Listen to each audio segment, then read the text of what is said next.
Sir ಆಲ್ಮಟ್ಟಿದು ಪತ್ರ ಬರೆಯುವಂತ ಮುಖ್ಯಮಂತ್ರಿಗಳು ಕೂಡಲೇ ಚೀಫ್ ಮಿನಿಸ್ಟರ್ ಬರೀತಾ ಇದ್ದಾರೆ. ನಿನ್ನೆ ಅದೆಲ್ಲ ನಾನು ನನ್ನ ಅಭಿಪ್ರಾಯವನ್ನು ಸೇರಿಸಿ ಕಳಿಸ್ಕೊಟ್ಟಿದ್ದೀನಿ.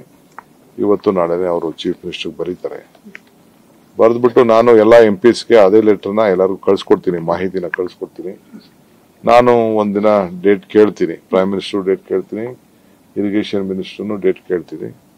ನಾವೆಲ್ಲ ಹೇಳಿ ಒತ್ತಾಯ ಮಾಡಲೇಬೇಕಾಗ್ತದೆ. ಬಟ್ ಅವರು ನನಗೆ ಆಶ್ಚರ್ಯ ಆಯ್ತು, ಅವರು ಫಡ್ನವೀಸ್ ಬಹಳ ಬುದ್ಧಿವಂತಿದ್ದಾರೆ, ಅವರೇ ಇದಕ್ಕೆ ಸಪೋರ್ಟ್ ಮಾಡಿದ್ದಾರೆ.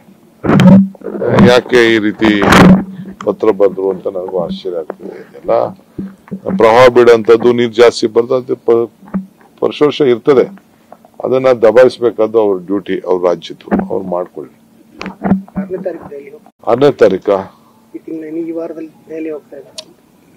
ನೋಡಪ್ಪ, ನಮ್ ಕೇಂದ್ರ ಸರ್ಕಾರ ಅಲ್ಲಿದೆ, ಆಫೀಸ್ಗಳಲ್ಲಿದೆ, ಎಲ್ಲ ಇದೆ. ಸದ್ಯಕ್ಕೆ ನಂದೇನು ಕಾರ್ಯಕ್ರಮ ಇಲ್ಲ.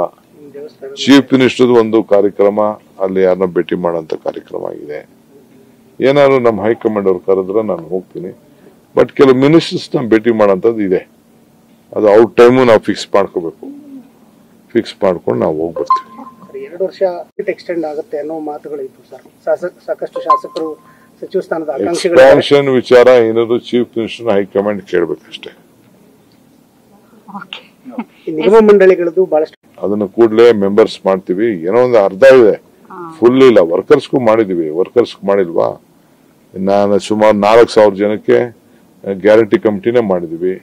8,000 ಜನಕ್ಕೆ ಬೇರೆ ಮೆಂಬರ್ಸ್ನ ಮಾಡಿದೀವಿ. ಬೇರೆ ಬೇರೆ ಮೆಂಬರ್ಸ್ ತಾಲೂಕ್ ಲೆವೆಲ್ ಮಾಡಿದೀವಿ. ಸ್ಟೇಟ್ ಲೆವೆಲ್ ಒಂದು 500-600 ಜನಕ್ಕೆ ಮಾಡಬೇಕು.